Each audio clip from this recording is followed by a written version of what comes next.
This week with the papers. We're going to start with Libération. It's a fascinating story, isn't it? They're taking a look at investments made by Qatar in France. That's right. This is a scoop for Libération, the left-leaning newspaper. Now, this comes after they say that the French industry minister Arnaud Montebourg has ratified a controversial plan. That's the creation of a fund which would be largely financed by Qatar to help underprivileged areas in France, so what they call here la banlieue or suburbs. So it's on the front page of Libération, which calls this a takeover bid on the suburbs on the behalf of Qatar. Now, of course, this is not the first time that Qatar is investing in France. They recently bought PSG, Paris Saint-Germain, the football club, lots of investments in big companies on the CAC 40, notably. But according to Libération, what's different about this is that the French government is now subcontracting part of its obligations as a sovereign country to another nation. Now, in their editorial, Libération says this is proof of the growing influence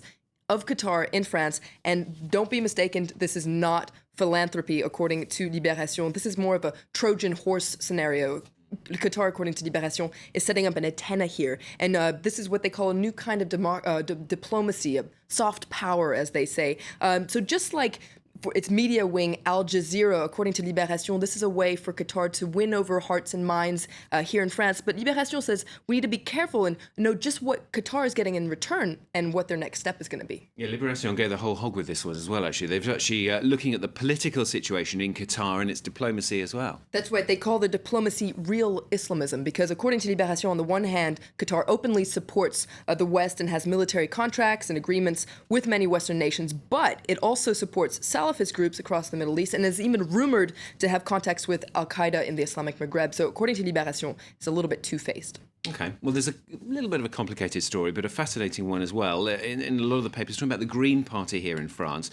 Basically, what they've done is they've called on their MPs to vote against the European Fiscal Treaty when the socialist-led government asked Parliament to ratify it in October. That's right. L'Humanité, the Communist Party, says that it's the rise of the no against austerity. So Saturday, the Green National Committee asked its MPs, so there are 17 members in the National Assembly and 12 senators, they want them to vote against the ratification of this treaty because they think that this fiscal treaty will not provide a lasting solution to France's economic problems. They've even called for a massive demonstration this Sunday. Now, the problem, of course, is that two ministers within François Hollande's government are actually members of the Green Party. So it's a little bit delicate for them, and that's on the front page of Le Parisien today.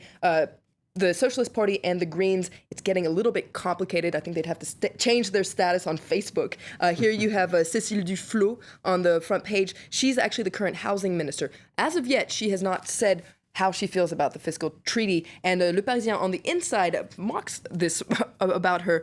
You see a cartoon of her standing on a bicycle, and you see Hollande there in the background saying, the Greens want to keep their hands free, but I don't know if this position is viable. Now, Le Parisien wonders if the Socialist Party and the Greens are really allies, and especially whether the Greens can stay in the government now that this rift has become apparent. But what's also interesting to note is the divisions within the Green Party as well.